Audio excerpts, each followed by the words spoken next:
Fantasy World Building panel. I'm so excited that you guys are all here. Perfect choice. I know there's other panels that we've done, but this one's the best one.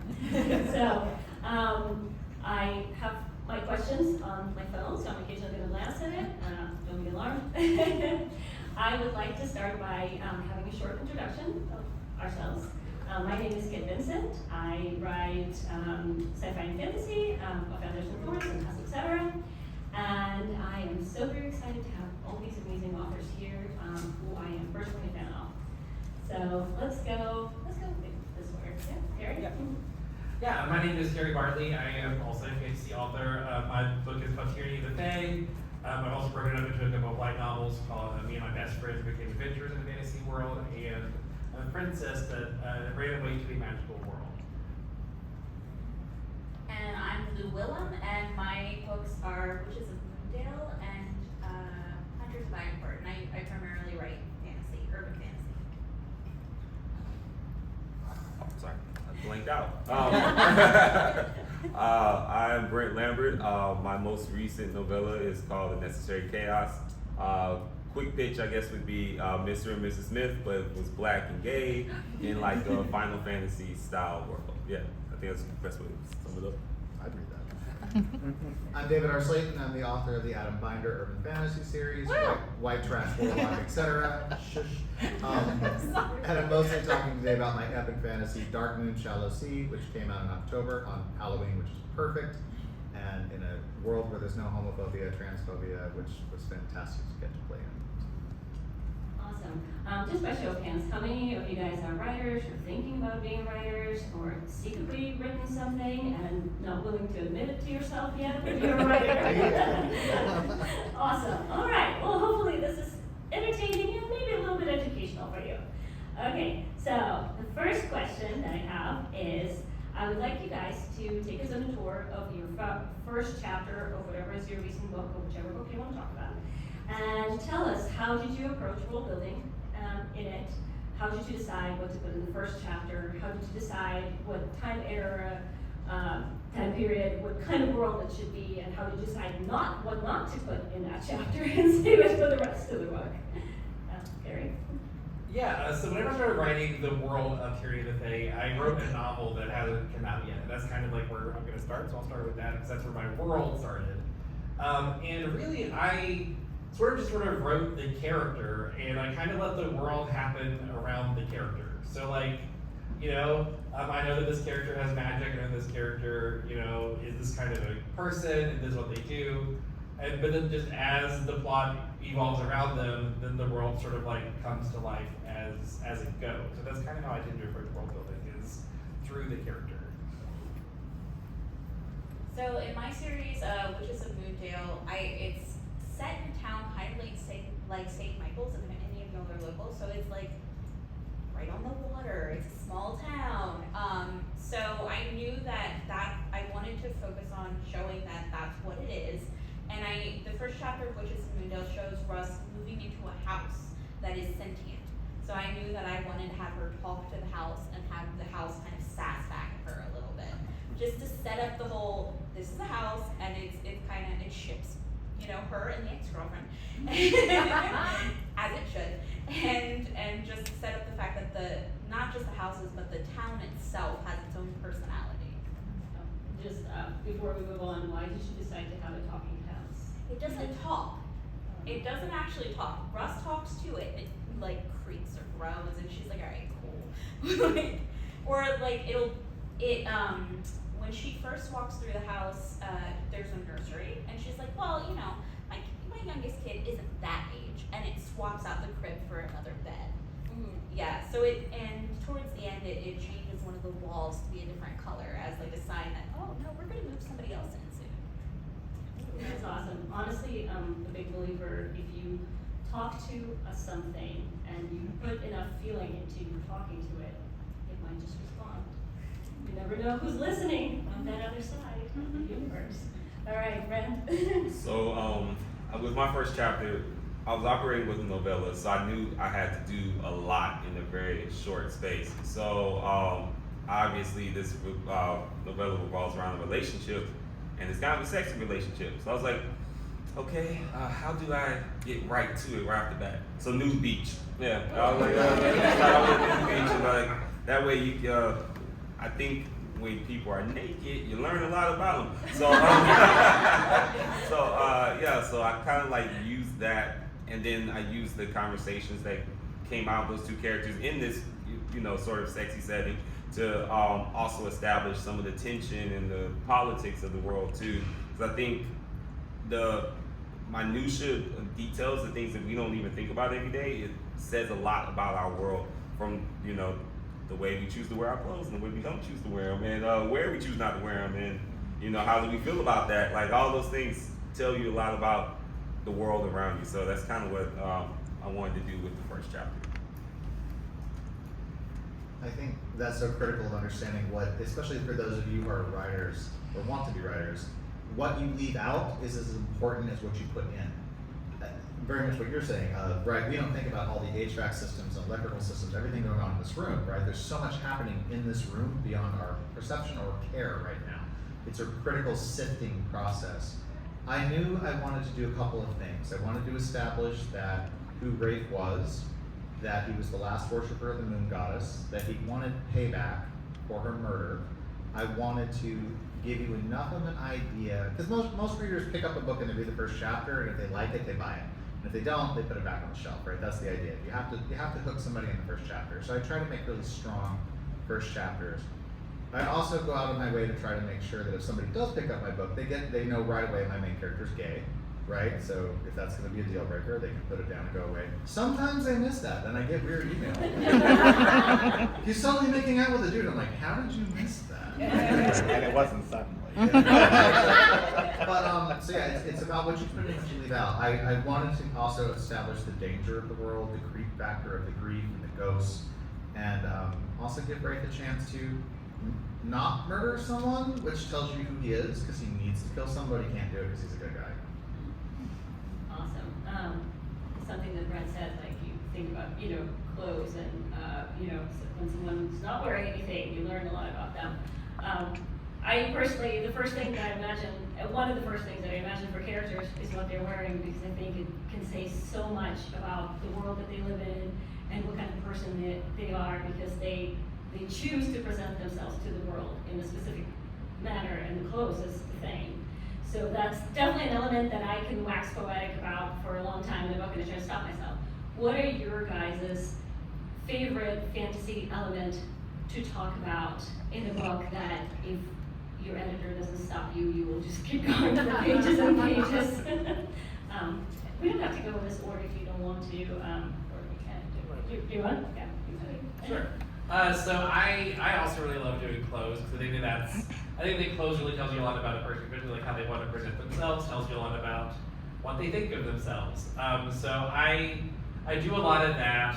Also, I think it's kind of fun to be like an amateur fashion designer. So I love to kind of like, for a minute, let myself think about what would be an ideal outfit for this person.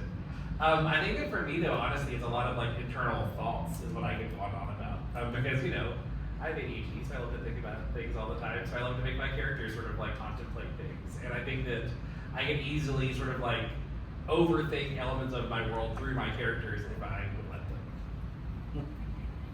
So I think the thing that like I could go on and on about, if my editor would let me, which usually she doesn't, is just dialogue. Dialogue's my favorite, so I could have whole conversations back and forth for just like pages and pages and no description at all. I'm like, I can't do this. We need to know what the room looks like.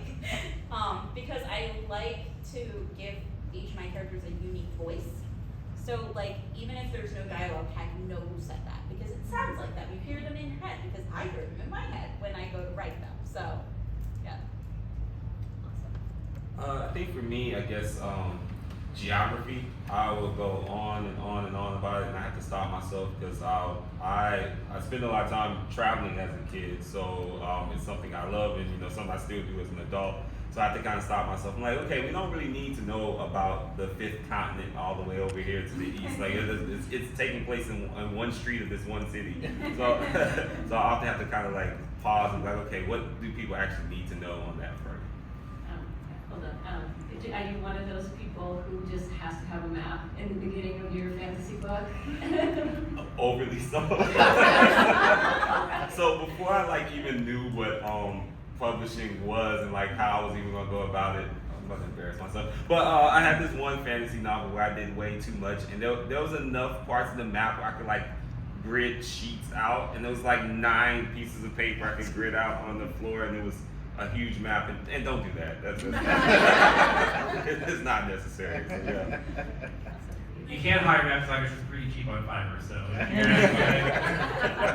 Well, you know, build as much as you need, but again, only include what matters to the story. Like I have all kinds of continents and stuff that if we get more in the series, we'll talk about. But until then, I don't need to know about it right now. I get really bored by that stuff. I have a little like I don't like fantasy where it's like, and on the 8th day of his 8th year, this is what he had for breakfast. Who cares? Get to the kissing or the stabbing. So for me, one of my degrees is history, which means that, and you probably already noticed, I talk a lot. So I have to work hard not to research too much. There's a pirate section in Dark Moon, Shallow Sea.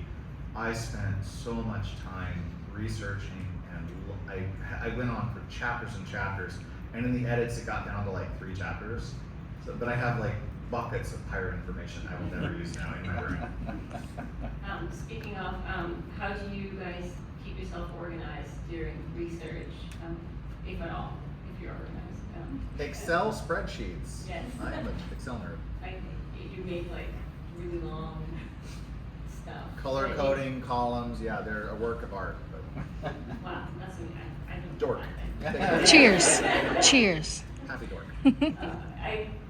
Not like I need to answer this, but I actually found that if I write everything in like my phone notes, then I can just type in the search, and it will tell me that what it is that I was looking for, because I will never find it again. Like whatever I wrote, like all the crazy stuff.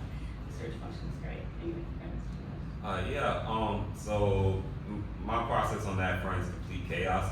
I have, for whatever reason, I cannot do any kind of world building except by longhand. So I have to like write it out on a piece of paper first and figure stuff out. And that way leads to madness because there's no organization. Like one day I may want to talk about the religion, the next day I'm trying to figure out clothes. But the upside to it is that eventually when you're drafting the story, there's going to be days where the words just aren't coming, but you still want to be in the story. So those are the days I go back to those notes and then try to start organizing them. So then in that way, it kind of makes sense for me in the beginning to have like no process of organizing it. I have to do all my world building longhand too. But when I get a story, it starts off, and I have a big moleskin notebook that all of my story ideas start off with, and they have 5 pages. And once the 5 pages are full, they move to their own moleskin notebook that becomes the world building, and I break it up into 4 like sections. And the first section is like, here's the world building, and the second is here's the characters, and the third is here's random dialogue they said when I was washing dishes.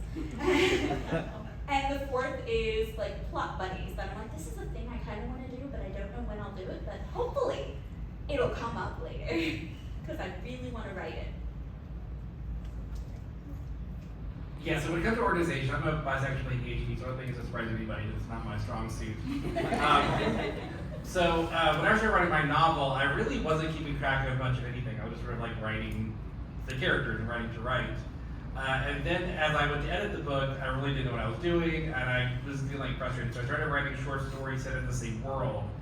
And this is whenever my world building really started to like happen. Because I was writing, again, like through character. So it was like I was gonna write like a short story about a side character. So where does that character live? Where do they work? What do they do for, like what is the place that they live like? What kind of food do they eat? And that kind of stuff like really allowed me to build my world in a way that felt more substantial to me.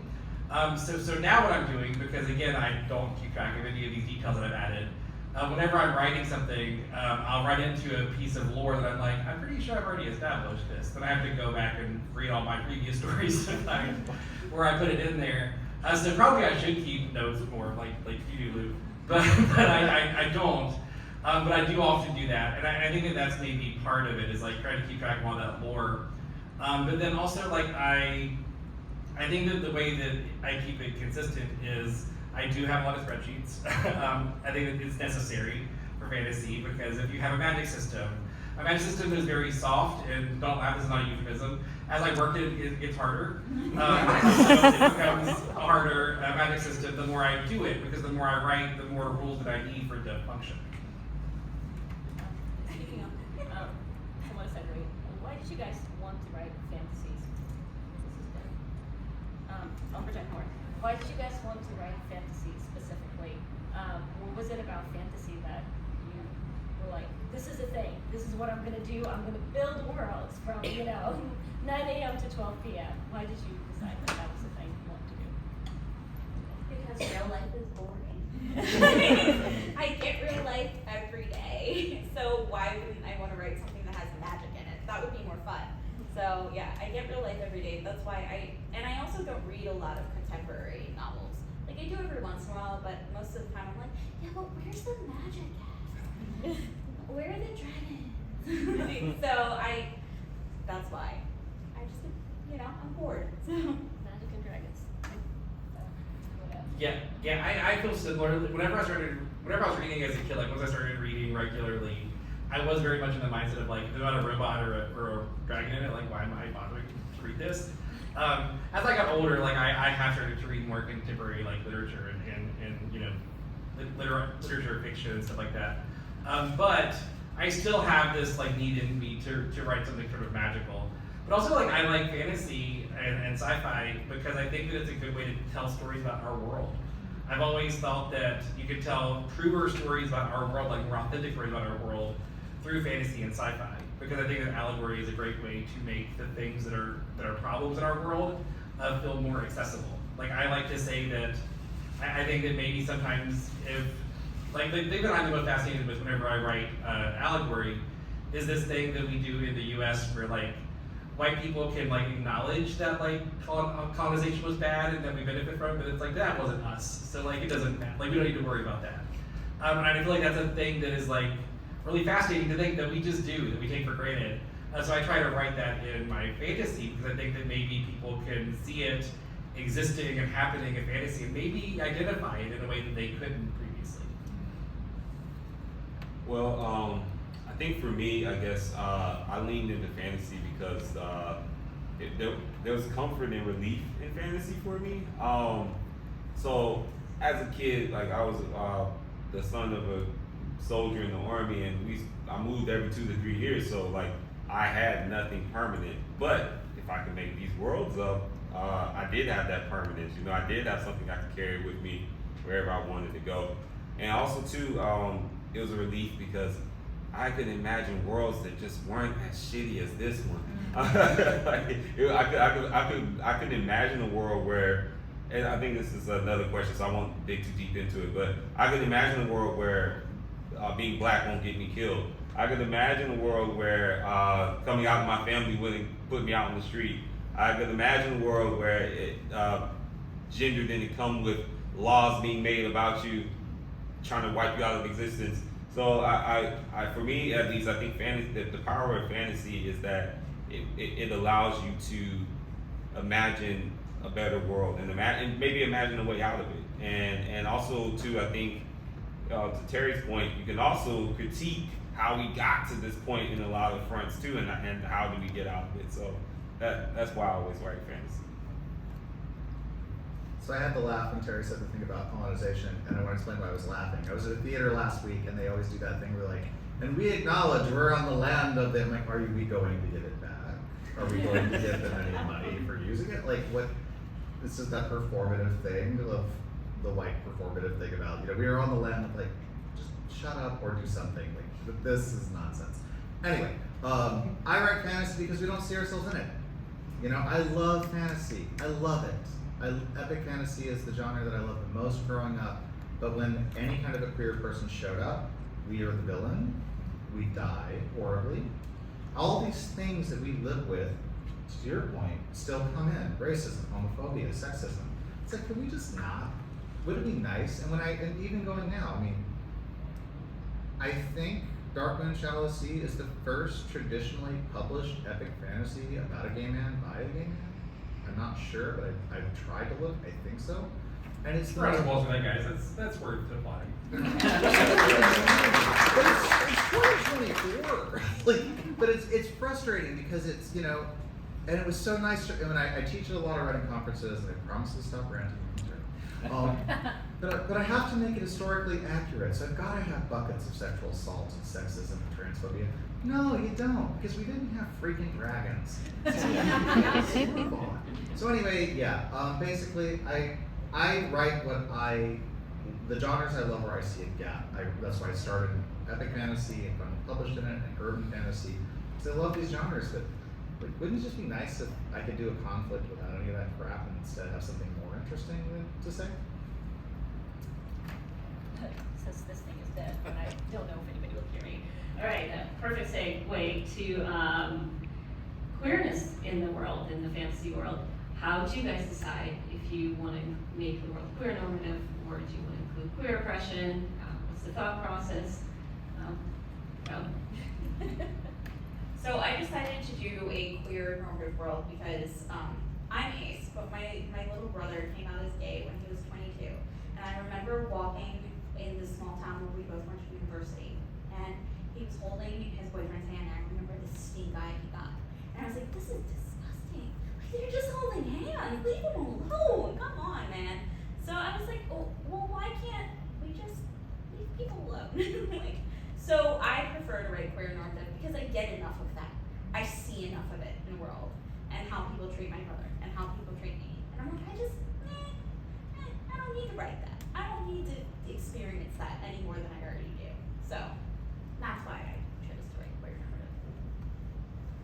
Yeah, so the thing that I do is I feel like the way that a lot of straight writers approach, like, whenever they create like a character and they give them a significant other, they try to think, is there some reason why this should be a same-sex couple? And I try to approach it from the other side of it, which is like, is there some reason why this should be a straight couple? And the truth is, very rarely is there a good reason for it to be a straight couple. So that's often why I do that, is like, if there's no reason to make it straight, then it's not gonna be. So I don't, because again, like, I don't write down stuff with my world enough, and I don't world build deep enough for it to be a factor. So like, could there be characters in my world that have a problem with queer relationships? Maybe. But I just don't want to deal with it with the characters that I'm writing right now, because again, like, I like writing about sort of like down families and the joy that you can find within those families. And so like, could there be some level of non-queer normativity? Like, possibly, but I've just not gotten to it yet. So I think it's just like, is that a story I want to tell? And like, I think it might, because of like the themes that I have in my book, but I've just not gotten to it yet. But I do try to include as much queerness as I can, because again, there's no reason not to. Yeah, and the other thing is, like, for me, it's like they've got enough else going on. I can give them other problems. There are other issues they can have. It doesn't have to be that somebody has a problem with the fact that they're gay. They can have other problems because they're normal people and they can have normal problems. Yeah, there's and like 90% of the time I'm going queer normative, but this current novel that I'm drafting, I actually found myself in a place where I was like, I don't think I'm gonna honor the legacy properly of what I'm trying to talk about if I wipe that away. So in the current novel I'm like working on, the idea at its core is that it's epic fantasy that's honoring Black gay ballroom culture. Well, I can't honor that culture if I try to pretend that the homophobia that created it isn't there. You know, like that culture exists in all its beauty and all its pain because of the many Black people that were rejected by their families and had to find solace with each other in New York, and then as it spread to other cities across America. So I found myself in a position, I was like, I can't tell this story and try to ignore the homophobia. I have to dive into it and confront it. And I think for me, at least, what that kind of taught me is that when it comes to queer normative versus putting it in there, who is it serving? If we're talking about the homophobia to rightfully redress some of the pain and anguish that we've had to deal with as a community, then I think it should be in that story, as opposed to, I think about this a lot with world building. There's presuming and assuming when you decide to do a thing. Like example, if you build a secondary world, most of the time you're assuming it has similar gravity to Earth, right? But I think when a straight people, cishet people go into these stories, they just assume it's homophobic, because of course it would be, right? That I think that's what we don't want. But if it's a situation where it is a conscious decision and it's something that's being examined by a queer author, because that's really all I'm going to trust in doing that, making that conscious decision, then I think there's space for it. I don't think I can top that. It's a very, it's got my brain turning. For me, so I started in urban fantasy with White Trash Warlock, and because that takes place in our world, you got a broke gay witch from Guthrie, Oklahoma, where I'm from. I had to deal with homophobia, right? My world comes with that. Adam, because he can walk in the spirit realm, he can see a different world. He can interface with a whole other plane of existence where he doesn't have to deal with that, which was his escape. Which is for me is that thing about reading fantasy, getting away. With Dark Moon Shallow Sea, it was just nice to be able to let that go and get to a queer normative.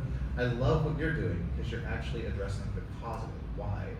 I looked at the world for Dark Moon and said, this is a divergent, it's a different world. They don't have our history. So what is the role of a person of color in that society? They're not American. They're not coming at it as a Black American. So looking at it as they don't have those things. The Black culture is very different in that world because it doesn't come from that. And it's not my experience. I'm not going to write about it anyway. But getting to that from the queer angle too of nobody cares. And again, it was just restful to be able to leave those things behind. So it's funny how like Rogue Community College is the spin-off to the Adam series coming out in October, and because it takes place more in the spirit realm, it's funny how I am moving more and more to queer normative because it's nice to leave it behind.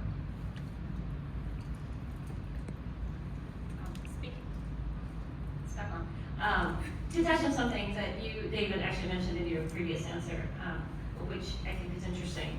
Because for a long time, the only queer representation you could find in a book or a movie was a villain, someone really bad, and so you were supposed to assume that you should not be that person, and therefore, by extension, you should not be queer. But obviously times are a little bit different now, so is it okay to write a queer villain now? Is it okay to not have your characters be a perfect queer representation, whatever that might mean to people? Is that okay to do? Can I tackle that one? Yeah. Okay. Yes. Yeah. And the reason I say that too is because the whole queer as the villain thing, I think that spectacularly backfired on these people. We think about Jafar, we think about Scar, we think about Cruella, Ursula. These characters became icons. They're iconic. People loved them. They gravitated to them. There's something about the energy and vibrancy of those characters that we latched onto. They wanted to create this. Oh, you should hate them, and they failed. So in that respect, yes, I think there's room for queer everything. I think it should always be. Yes, we could use more of that, and let's do some more of this, and let's do some more of that. Because I was talking with someone about this, and I was like, I could spend the rest of my life writing good Black gay representation, and it would still not be enough to make up for all the years where we didn't get represented. So what I would say is, if you're coming at it with the angle of you're wanting to do right by and better for your community, there's not enough of anything. We need more of it. So we need more heroes, we need more villains, we need more anti-heroes, we need more people who just run boring coffee shops. We need all of them. So, yeah. I'll go from there for later. And that's the thing is, nobody thinks they're the villain, right? The queer villain is generally not nobody wakes up and goes, I am being evil today. Well, to be evil. That's just not how it goes. The villain always thinks they're the hero. And as you start writing, you start to find maybe your villain's more interesting, and I had this problem with Dark Moon. Seth started out as a terrible villain, and he was very much that mustache twirling cliche. And then I started kind of falling in love with him. And then the little bastard turned damn it, now he's a good guy too, but maybe he still has his problems, and that's the thing too, you were saying, wait, we could have just been killing him all along? What were we doing? Write the villains, it's fine.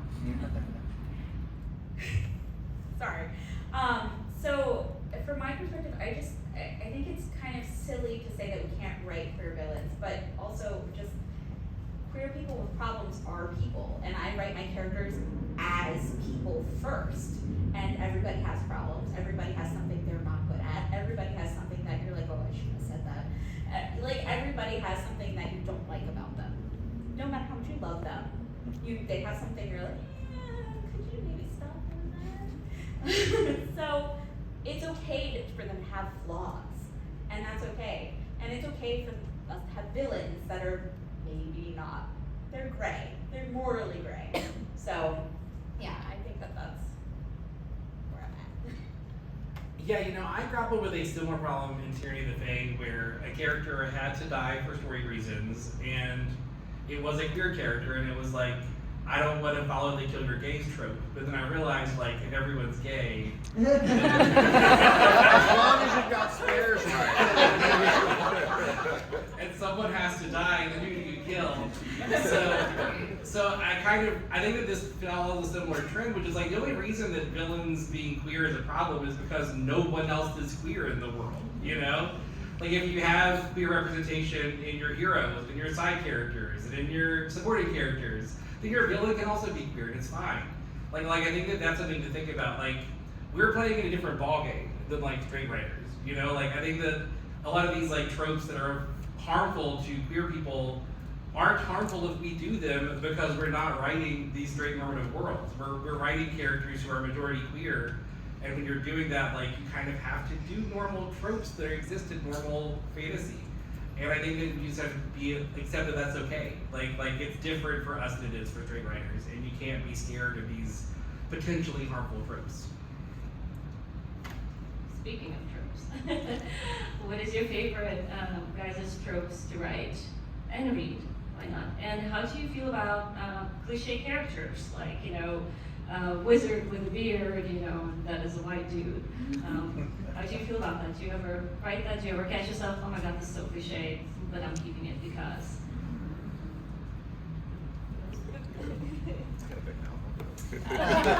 First of all, can we just recur to, is anybody watching Interview with the Vampire? Yes. Yes. What a bunch of hot queer messes. None of them are likable or, yeah, like, again, if you're getting into that. I write her comfort because it makes my friend Chris cry. Yeah.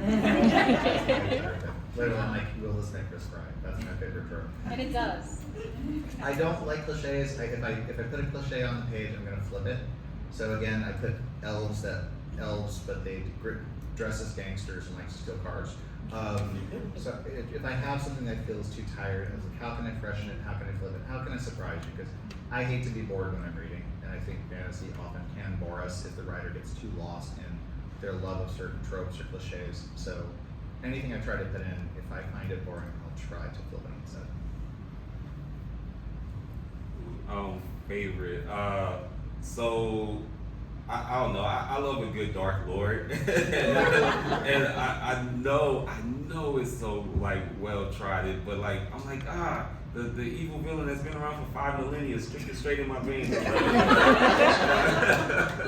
I haven't written one yet though, but I definitely am easily sold on the Dark Lord.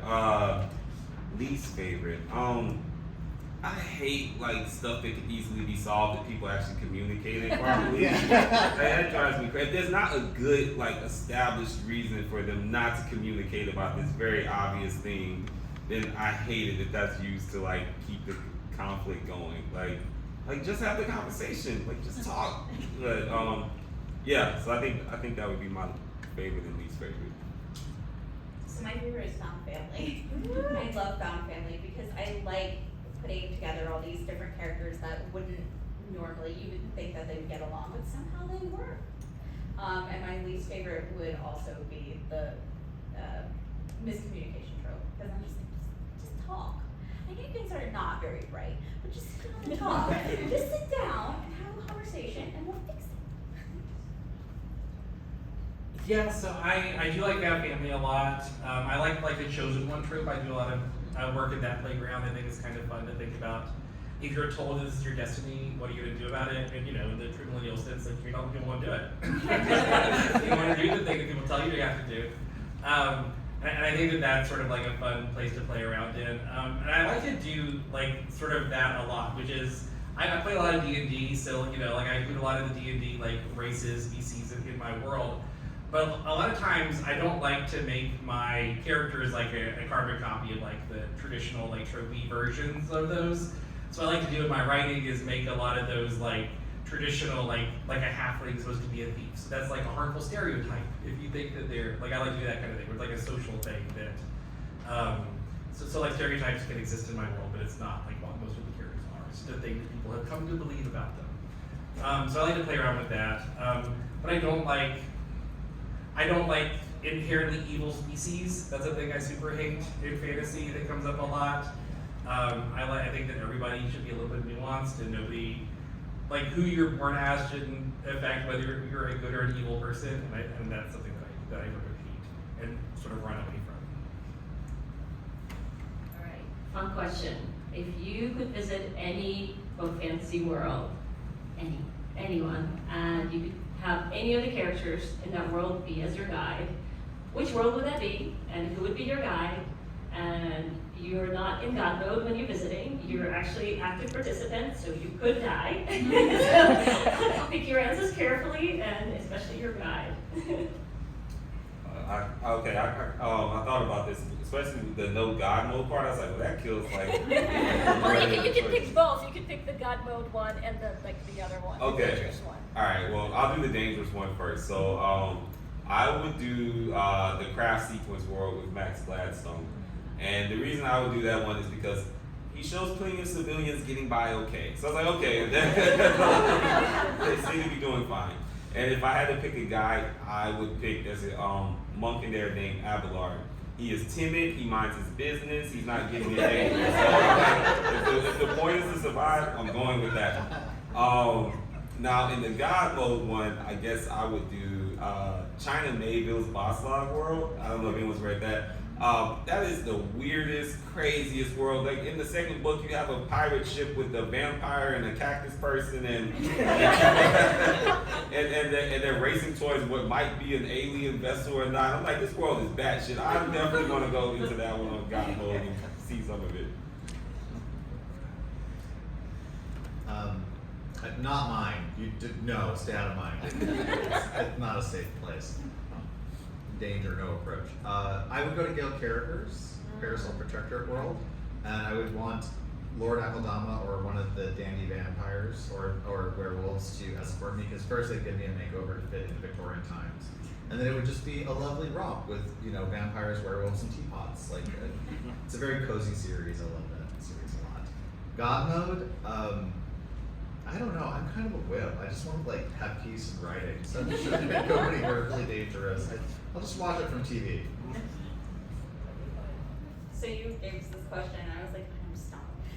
But I just got finished reading Arrival Most Vile by R.K. Ashwick, and I think that would be, because it's like a cozy world, and I'd like to live on Rosebud Street and own my own little shop, and that would be nice.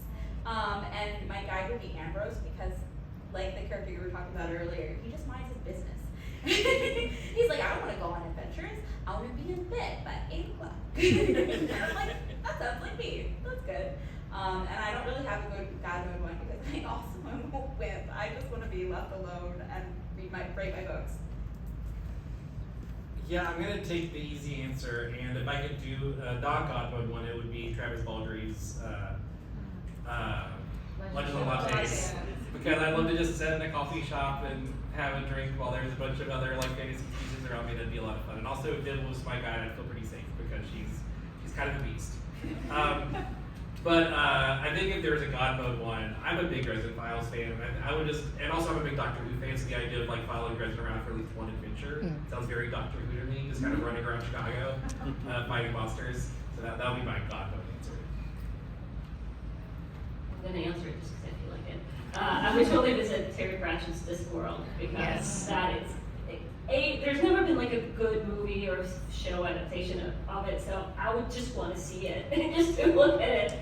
And as my guide, I would take luggage and 2 flour, because in case you don't know what luggage is or who luggage is who. Luggage is this trunk with legs and teeth, and it eats things that doesn't like. So, and I personally have a huge love for anything that eats bad things, you know, that it doesn't like. So I think luggage would be awesome to take with me. Anyway, I also just really like to eat luggage. So, yes. Should we do audience questions? We have about 20 minutes left. Yeah? Is there many? Okay, if there's many, then let's do them now. Yes, awesome. I think thank you. So I actually wanted to know if the panelists would be going to speak on world building in regards to gender representation and gender in general. So we know that in our own society we have cultures that don't have a binary gender or multiple genders or have third or fourth genders, so on and so forth.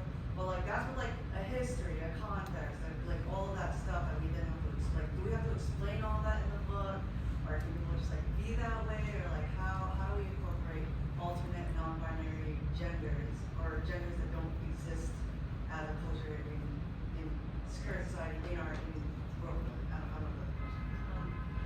So, before you guys answer, I recently watched a fantasy panel and someone basically asked them the question, do we have to have a coming out scene in this book? Or can we just assume that the main character is queer because the readers are going to pick up this book, they're going to know they're queer, or do we have to explain this? And this is what this person's asking, do we have to explain how the world works in terms of gender and everything? Or is it okay to just jump in it? It's just both of these are really interesting angles. I mentioned Gail Carriger, and if you look at her book, The Fifth Gender, I read that, and I really wish I'd read that sooner because I bet it didn't exist. So it's, how could I? But Gail's looking at that question because it's an alien space station. It's a really cozy, sweet love story on a space station. Well, the aliens species has 5 distinct genders and they have very specific roles inside that, and what happens when you don't conform inside even those 5 things. So I don't know. I love to see that it's getting there. The conversation is happening in sci-fi and fantasy. I love to see more and more gender inclusivity and a wider perspective that you have. Like I try to avoid anything like Two-Spirit because again I'm not native. But I am trying to look at more and more of how our world has dealt with gender, and then how do we project that into a fantasy setting where again, can I leave some of this stuff behind while maintaining what's important about it? It's far from my experience, so it's something I'm wrestling with and I want to do a better, proper job with. The coming out angle is another kind of side of that. There's a really nice moment at the beginning of Dark Moon Shallow Sea where Rafe is just very attracted to this guy, and he says, the guy says, is that your girlfriend? He's like, no, I like men. And the girl who's there just laughs. It's like he can't tell by the way you're staring at him. Yeah. But it's a nice moment because I don't have to have it coming out, right? There's no one cares. And if Kinos in that moment was not interested, he'd be like, okay, whatever, right? It was nice to be able to take that moment in that context. So I'm kind of thinking again about so I don't know if anyone's ever listened to this podcast. It's called World Building for Masochists. I listened to it. Yeah, it's actually a pretty good podcast. But one of the things they talk about early on is presuming versus assuming, which I kind of talked about earlier. But in everything that you do in making the world, you're either assuming that like the reader's going to know what you're talking about already, or you are saying, no, this is going to be a thing I make different and explain, and then you kind of have to deal with all the ricocheting effects or cascading effects of that. So I think with any aspect of a story, you have to make those kind of grapple with those choices. So when it comes to gender, you have to, I think that would be my advice at least, is when you're building that story, is this point about gender something I'm assuming based on what I know, and I'm just assuming that that's going to be what everyone else assumes, or am I like trying to make an intentional point with this? It's difficult. I'm not gonna lie. But it's worth the work, and I think to David's point, like science fiction and fantasy needs more of it because that's really the only way. All art is a conversation with other art that's existed, and the only way we can kind of deepen this conversation, I think, if there's more work that addresses those things. I I know it's something I'm trying to, get better at and understand more. But I think this community is probably the best suited to come up to that challenge and really kind of explore that question.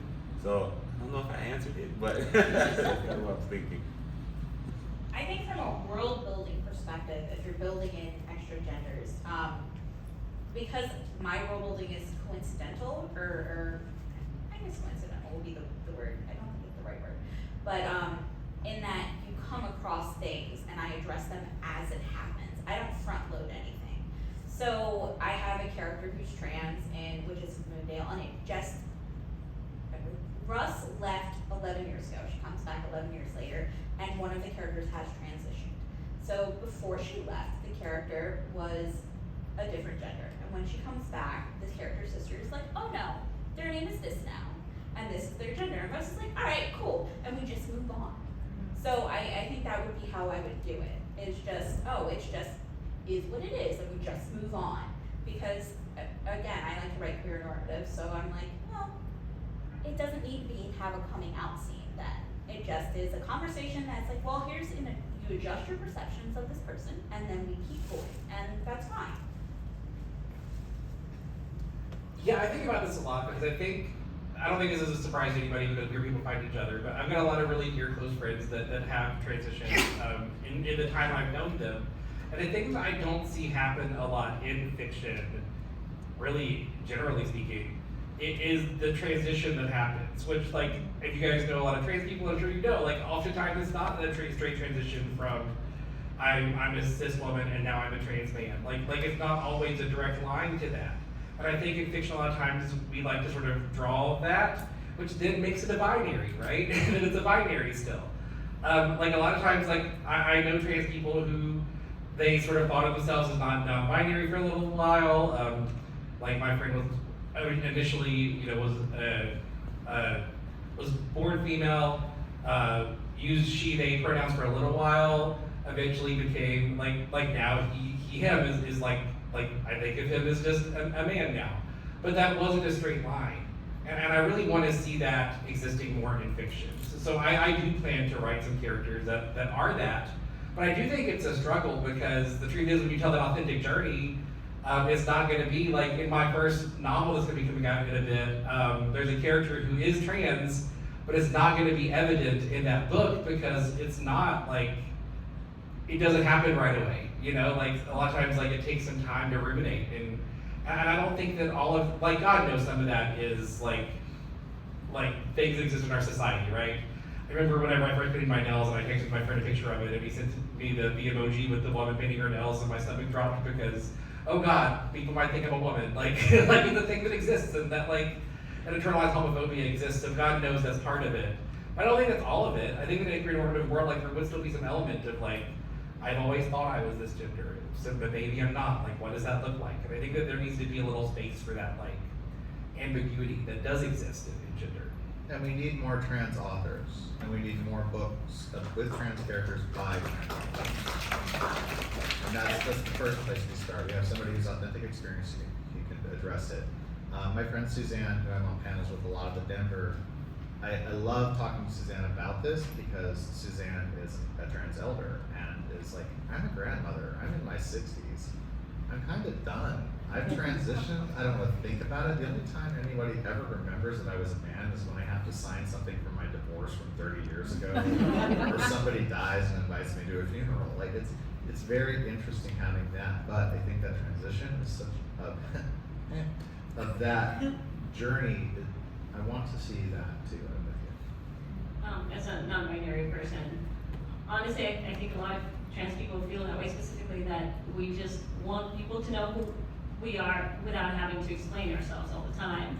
And then the dilemma obviously is when you write that in the book, like, do you really need to explain yourself again when in real life you just want to be understood without like endless questions?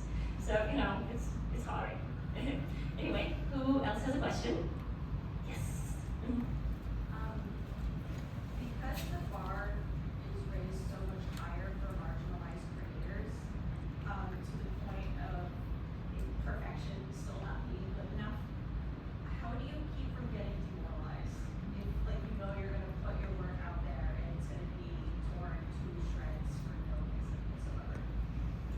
you, all of you being here, buying our books, reading it, saves my life every day. That's it. I think poor people are born with extra resistance in us, so you just keep going. Well, it is our readers, and it's also, I tell this to a lot of the young writers when they come to me and they're like, what's the first thing I need to do? I'm like, find your people. Find other writers that you can talk to who understand the process, because no one else in your life is gonna get this. And it's just kind of the same thing. If you get ripped down by a review, you go to your people and you're like, hey, so this kind of sucked. And they're like, yeah, but they're wrong. and you move on. So that's how I feel like, that's how I deal with it. Yeah, this is advice I would give to any writer, marginalized or not, which I think is just like, if somebody rips your books to shreds, they're not your reader, you know? And I think that that's something that's really hard to keep in mind, because when you see those reviews, even if it's not all that negative, if there's a little bit of negative thing in there, it's gonna eat up inside. So I think that just sort of like accepting that if somebody doesn't like your book, don't take it personally, because they weren't gonna like your book anyway. And that's that's the challenge of trying to be a successful author, is like, you gotta show your book to everybody in order to find those few people that want it. And so whenever that happens, not everybody of those everybody's gonna like it. And like, that's just part of the game. So like, if you get those negative reviews, just maybe like, remember, like that's another, like that one person that didn't like it was probably like another 5 that did. So like, just kind of, I think that's something that's important to remember, is like, just because one person didn't like it doesn't mean that it's bad. Yeah, I would say for me, perspective is probably my greatest tool in combating that. Having people who love you unconditionally without any regard to you being a creator is probably one of the biggest things I would tell someone. Like, you gotta have people that love you regardless of the writing, because at the end of the day, user 777445 and their bad review of your book really isn't that consequential in the grand scheme of things. And I think, so for me, it's just about perspective, like recognizing, like taking that step back and being like, you know what, I have 5 best friends who like love every little quirk about me. Why am I gonna let someone who spent 2 minutes on the internet to bash my book bother me that much and take me out of who I am as a person? So I would just, and that's not to say, you know, don't think of your readers as important. They're important, obviously, but I think it's all about measuring the power that you give people. Like, don't give someone who, they probably wrote that review and they're not even thinking about you afterwards. Like, that person doesn't deserve that much of your energy. And also too, even making a bad book is an accomplishment. Like, that is creating a book is hard. Like, telling any story is hard, and putting it out there is another accomplishment. Like, most people, there are so many people who never finish anything. They never put it out there. So I would just offer perspective as like my advice on that. Any more questions? Yes. So, in terms of world building, what draws you to, or what like do you feel like you vibe more with, whatever, like building a world that's more like real world adjacent, or like a totally different planet? Like, what sparks your joy in any of those different directions? I'm going for weird. Like, I want it to be as like, I want different things. I want to extrapolate what feels like ridiculous and impossible, and have fun with it. Because for me, I don't know. I'm not a fan of secondary worlds that feel like they wanted to be historical fiction, but the person just didn't want to do the research. I'm like, no, like I want a weird world. I want clouds that like talk to you or something. Or I want mosquitoes the size of vultures. Not really, but yeah, I want those weird things. I want to feel like I'm actually stepping into something that feels fantastic, and just that feels like it's just something I could never find out here. So I do both. The Adam series, Road Community College, is very fun. There's dinosaurs and talking clouds and all dire geese and all this fun stuff. And then Dark Moon Shallow Sea, the world is closer to ours because I wanted to say certain things, I wanted to look at certain things, and it's a diverged mythology. To me, the character comes first, and the character's problem comes first. So I start with, how do I take this person that I created, give them a flaw or two, and then use a crowbar to pry that open to break them. Characters are like glow sticks, you have to snap them to make them shine. And then I give the world, then give them a problem from that, usually tied to the fatal flaw, and then I look at how the world comes from that. Rafe's goddess was murdered, that broke his faith, that broke him, but it also broke the world. So the world generally reflects what I need the plot to do. I don't go the other way, because otherwise I get lost in this world building, and then we're all bored to death. So I write a lot of like cozy urban fantasy, and I like my worlds to be very similar to our world, but just a little bit more magical, because it kind of, I feel, well, for me it sparks joy. to be cliche, it sparks joy. Because it just, you can look out at the world and be like, oh, well, like you said, maybe if I talk to my house enough, it'll, fold my socks for me. Maybe it'll happen. I just like that idea that magic could exist, and we just maybe aren't seeing it. Yeah, I also do what I would probably call real world adjacent, even though there are a lot of elements of fantastical stuff in the world.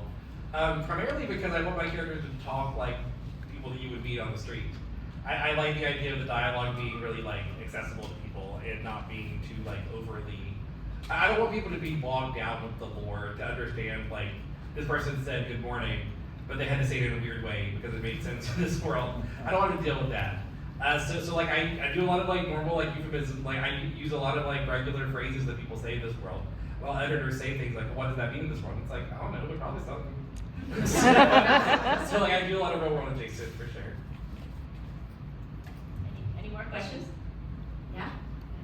Is there anything that you spend a lot of time or poured a lot of energy into in your world or world building you really wanted to like make a big deal and your readers just sort of like brushed past? Or on the flip side of that, was there anything like throwaway thought that like they just like latch onto and like made a big deal? So for me in Witches of Moondale, it was, I put a lot of time and effort into figuring out how the necromancy was gonna work. It had to be balanced, it had to make sense, and people just kind of brushed it off, and I'm like, no! Meanwhile, they latch onto the sentient house, and I was like, that was really more of a joke. It started as a joke, and now it's a thing, so. Yeah, like I said, I write a lot of my stuff in a very D&D-like way, but I spent a lot of time figuring out how a magic system could work in a way that's independent, that still has a lot of the same like character classes, quote unquote, as D&D has. So I thought a lot about it, like how a sorcerer would work in this world, or how a bard would work, and those kinds of things. I spent a lot of time delving into that, and everybody just says, oh, it's like D&D, and they just like move on. So that's a little frustrating.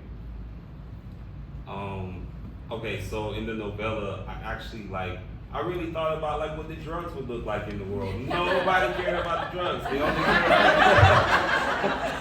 They only cared about like them being like sexy and spies, which is great. But I mean, I put time in the drugs and no one mentioned it. So yeah. You did start on a nude beach. I did. It is very funny what readers will latch onto and what they will. So the first chapter of White Trash Warlock, there's this throwaway character named Tanner.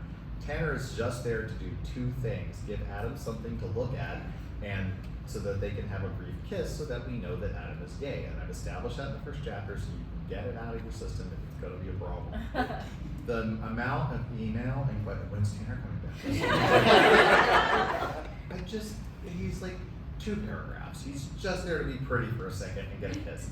It's hilarious. So it's very funny what readers will latch onto. So you might spend hours on magical drugs, or decades on pirate research, and you might use a tenth of it. It's very so the errata and things that made it into the book are so much thicker than what goes in. And when I teach world building workshops, I make that very clear. If you are going, how do you try and write fantasy or sci-fi speculative? Okay. What I do recommend is doing a lot of pre-writing, where you get all that out of your system, because what you're actually going to put in the book is going to be just a sliver of it. You don't need all of it. Do not kitchen sink it where every idea. Again, we've read those books, right? We're the bridge they crossed. It was built 20 years ago. Nobody gives a shit. Just give them the bridge. It's old. It's falling apart. And if you have to bring in that kind of stuff, like history, because you just can't resist it, like a good researcher, find a way to work it in organically. It's fun, but let's do one more. It's fun. Yes. Yes. So, you talked a lot about like if you wanted to deal with oppression against like homophobia. But what I'm wondering is, do any of you actually grapple the topic of intersectionality? And like, there's a problem in our community, specifically with white queer people, not understanding that our rights are tied to our black queer brothers and sisters. And there's a lot of problems with a lot of queer people not even accepting non-binary or trans people. So I'm wondering, in any of your work, are you having that conversation? And how are you doing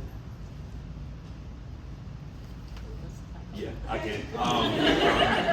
I mean, yeah, I guess I feel kind of like, yeah. I was like, no, that's kind of obvious setup. But no, so in the novel I'm currently grappling with, there not only was there homophobia, there's also live and present slavery, right? And I wanted to deal with how as a black person, oftentimes it can feel like I'm being pulled in two directions and I'm being hated in two directions. So it's like, it's like black people expect you to only be for black people. Queer people expect you to only ever understand queer issues, and it's like, damn it, I'm stuck with both, and I gotta live with both. And so I'm kind of using the context of the slavery to explore that lens, because in this book there's an island of queer people who've established their own nation, but they left all the slaves behind. And then you kind of got to deal with the question, well, was your freedom worth leaving all these people behind? Was you having your own place worth leaving these people behind? And as the slaves they left behind start to rise up, they start to ask the question, why didn't you help us? You got yours and you left us behind. So I wanted to kind of deal with that question there and like the intersections of that. So it's tough, it's emotional, like it definitely sucks like to be in that position, I think, when you because I can only speak to my experience, but sometimes it's like you want both to see you and neither one wants to see you, and you kind of have to create your own thing in the process, which is why I purposely wanted to explore Black ballroom culture too, because I think that grew out of that, right? I don't know if y'all have ever seen that famous clip, but the whole reason they started that was in part because these white queer pageants weren't seeing it for black queer people participating. So I think that's where authenticity comes into play too. I think that is maybe a lane that, for now at least, maybe queer people of color should be the ones trying to tackle that, because now eventually I think once you reach critical mass, then I think with any topic you can start having more voices. But to kind of answer your question, I'm trying to tackle it, but I don't want to be the only one trying to tackle it, and I think this is when more queer people of color have to get their voices heard in fantasy. So. I just want to add, I think the authenticity comment is the most important thing there. It's clearly not my experience, and we need to elevate more authors who are talking about it. Buy their books, review them, tell people about them, help it. And if you are outside of that experience, then do what you can to elevate those voices and promote them. Also, be aware of it. Be aware of it in your own work, especially when you're looking at racism or misogyny. There are so many things in our community that we divide each other upon. It's so unnecessary. A weird analogy, it's just a segue, I'm trying to articulate this, not doing a good job, but one of the things that drives me just absolutely bonkers is misogyny in the gay male community. And you get this thing where the way that women are talked about and the way that women are dealt with as a topic, and it makes me insane, because it's like, why are you doing this? Why are you tearing down this part of our community? Like, I used to live in Dallas, and the gay men and the lesbians were like, it was like two gang wars. So Yeah, basically, fight it when you see it, speak out against it, do whatever you can to elevate the people who do have the voice who can. And that's the best thing you can do most of the time is lift up the people so they can be seen and heard. Just to piggyback on what David said, you know, as much as we'd all like to think that we can fix the world with our books alone, that's not possible. You know, we can put it in the words, but a better way is to put your money where your mouth is and support people and buy their books. Like, you can't explain to every transphobe out there that they're transphobic. Like, you can't, I mean, like, literally would ruin my life if I just went on the internet and argued with those people. They're not, you can't convince them. Like, they live in their own delusional, whatever they want to believe. You cannot convince them. So I think just doing what you're doing and not letting them stop you from doing what you're doing is already an act of resistance and, you know, an act of making the world a better place. Yeah, one thing I would add, first of all, if you're going to be a white person writing about intersectionality, get yourself some sensitivity readers. Do not do that by yourself. Like, get people to read it for you. And also, pay people of color to do work for you. Like, don't just expect them to do it for you for free. I think that's important. I mean, like, I have a novel coming out soon that has, like, a black, is dual main characters. One of the main characters is black. And like, the way that I sort of pay it forward is whenever I have to hire people for things, like, I have a podcast, and I purposefully hired a black editor because I want to pay it forward in everything I do. If I'm going to use something from that side of it, I want to make sure that I'm doing everything I can to pay back, like, what I'm getting from it. So I think those are the two things. Like, first of all, get a sensitivity reader and pay them. Secondly, and not just one, get a couple. And secondly, like, make sure that any side job you have, hire people of color, especially if it's a thing that you're writing. Like, make sure that you are immersing yourself in the world, and also do your research. Like, beyond sensitivity readers, do your research so they don't have to tell you, because you don't want your one black friend to explain to you what black culture is. like, do your research too beyond that. And I just want to echo what everybody else said. They got it down. We really need to just promote more black authors because the queer space is very small, but also the black queer space is even smaller. And we need to elevate those voices and just promote them and make sure that we're recommending their books and making sure that people are reading them and reviewing them ourselves. So yeah. Awesome. Well, thank you everybody for coming here. And